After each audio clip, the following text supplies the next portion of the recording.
We are a community interest company, which is a particular type of company structure in this country, which has charitable aims with our community of interest, essentially local people in the neighbourhood, and particularly people who want to grow and learn in some way in their well-being, or with children growing and learning about nature. This was a series of barns and sheds and maybe houses for the Chamberlain family in the 1860s to 1900.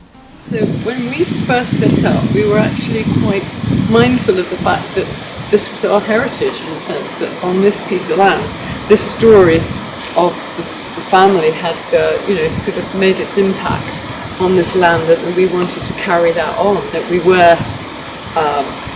they were experimental and they were innovative, for example, and that's how we've carried on that kind of thrust.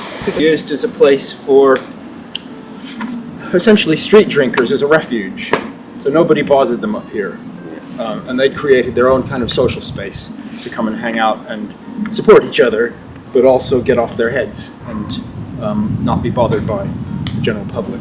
And because there was an existing community of people, marginalized people, we've worked with them. And in fact, the fellow who's done all this clearing is one of those people. He's been hanging out here in the woods for 15 years.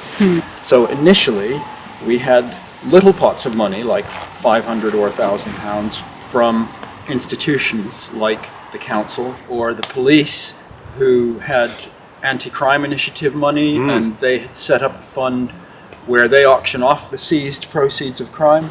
Then the money they get from that, some of that goes into a pot, and they hand that money out to community groups. There's been very scattered donations on the part of individuals, so people who like this place and who like the character have said, we'll give you £10 a month towards something. We're 3 miles from the city centre, and we're sort of half a mile less than that from quite a busy road, and the trees absorb the sound, and people come here experiencing quite a bit of peace and quiet, and a sense that we're in the country even though we're not. So that's our main remit, and we'll just say, well, how do we do it? Well, lots of different ways.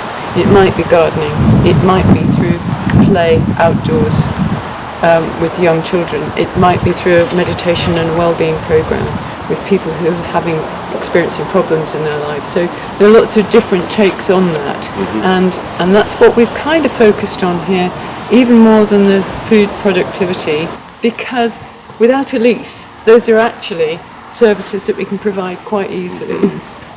That's kind of how we've had to do things.